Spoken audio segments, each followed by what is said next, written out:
morning, students. I am Professor Mohan Reddy. Already we have started the subject of thermodynamics. Some basic concepts of first chapter and first law of thermodynamics are completed. We have started the problems. Now we go for some other problems. Those who are new viewers, please refer my previous videos for the subject. Now we have another problem. In a thermodynamic cycle, there are work transfers of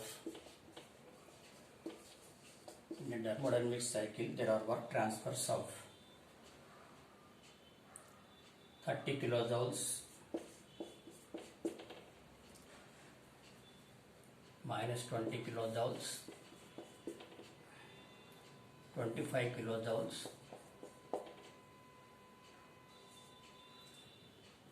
and minus 10 kilojoules at 4 points. These are the work transfers at 4 points, and there are heat transfers. There are heat transfers of minus 25 kilojoules, 40 kilojoules,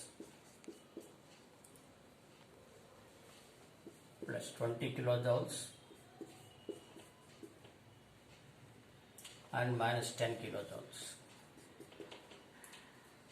Now here the question will be asked like this: is the data consistent with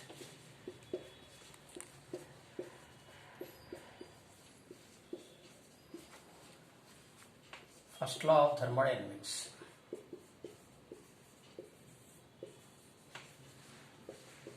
Sometimes these questions will be asked even in competitive examinations. Small problems, small answer questions like that. Now as per the first law, we write cyclic integral of dW is equal to 30. Here we can total work transfers. Here we can write it as W1 W2 like this. Cyclic integral dW is equal to 30 minus 20 plus 25 minus 10, and this is equal to 25 kilojoules. We can count 30 minus 20, 10 plus 25, 35 minus 10, 25. Similarly, we calculate cyclic integral of heat transfers dQ, that is equal to minus 25 plus 40 plus 20 minus 10, that is equal to minus 25 plus 40, 15 plus 20, 35 minus 10, 25. So here we can say that according to first law of thermodynamics, cyclic integral of dW is equal to cyclic integral of dQ. So here cyclic integral of dW is equal to 25 kilojoules and cyclic integral of dQ is equal to 25 kilojoules. As both are equal, we can say that this data is consistent with the first law of thermodynamics, as cyclic integral of dW is equal to cyclic integral of dQ. This data is consistent with the first law of thermodynamics. Finally, we can write this data is consistent or satisfies first law of thermodynamics. So this is just to know the definition of the first law. This such type of problems are important. Now we go to some other problems.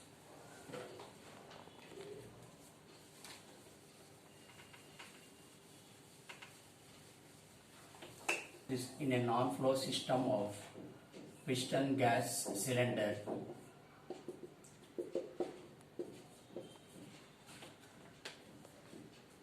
there is a heat of 75 kilojoules. A heat of 75 kilojoules is supplied to the system, and the system delivers the work to an extent of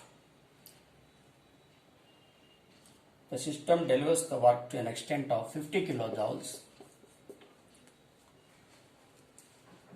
How much of internal energy is stored? How much of internal energy is stored in the system? So again, here three energies are given: heat energy, and again work, and again delta U. To remember which formula is applied, we can say that the first law applied to non-flow system, that equation, non-flow energy equation, NFEE, non-flow energy equation applied to a closed system or non-flow system is given as Q is equal to delta U plus W. Here sign convention is important. A heat of 75 kilojoules is supplied, so the sign is positive. And the system delivers a work, and work is done by the system. System delivers work means work is done by the system. So we can write the data as Q is equal to plus 75 kilojoules, and work is delivered means work done by the system, so sign is positive, plus 50 kilojoules.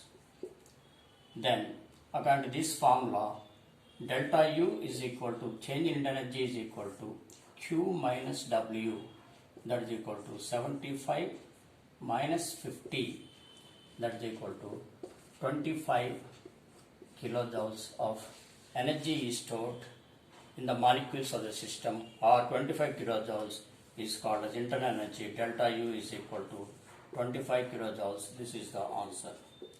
So generally just put the answer in a block so that you can easily remember. So a 75 kilojoules of heat is supplied to the system. Out of it, you can easily understand also. 75 kilojoules of heat is supplied to the system. Out of this 75, 50 kilojoules is delivered to the surroundings, or 50 kilojoules of work is done by the system. So remaining heat of 25 kilojoules is stored in the molecules of the system, which is called as internal energy. Thermodynamic system produces a mechanical work of 30 kilojoules. A thermodynamic system produces a mechanical work of 30 kilojoules with an internal energy storage of 10 kilojoules. With an internal energy storage of 10 kilojoules, how much of heat is required? How much of heat is required to accomplish the energy transition? So again we have the figure. It is developing a work of W of 30 kilojoules, and it has stored internal energy of 10 kilojoules. To accomplish this storage of internal energy as 10 kilojoules and to have this work of 30 kilojoules, what should be the amount of heat Q we have to supply? That means in order to have a storage of internal energy 10 kilojoules, in order to deliver a work of 30 kilojoules, what amount of heat should be supplied to the system? So again, this is a non-flow system. Here you can write a non-flow system to have good understanding and good impression of the examiner. You can write it is a non-flow system. W is equal to 30 kilojoules, delta is equal to 10 kilojoules. So whenever it is a non-flow system, you should write the equation, non-flow equation, Q is equal to delta U plus W. So that is equal to Q is equal to delta U is 10 kilojoules, W is 30 kilojoules, and we can get 40 kilojoules. This is the heat input. That is, if you supply 40 kilojoules of heat into the system, out of this 40 kilojoules, 10 kilojoules is stored in the molecules of the system, remaining 30 kilojoules is delivered as the work. So if you draw a diagram, it will be very easy. Piston cylinder system, the gas is compressed with a work supply of the gas. You can use the same problem. The gas is compressed with a work supply of 80 kilojoules to the system, duly storing an internal energy of 50 kilojoules.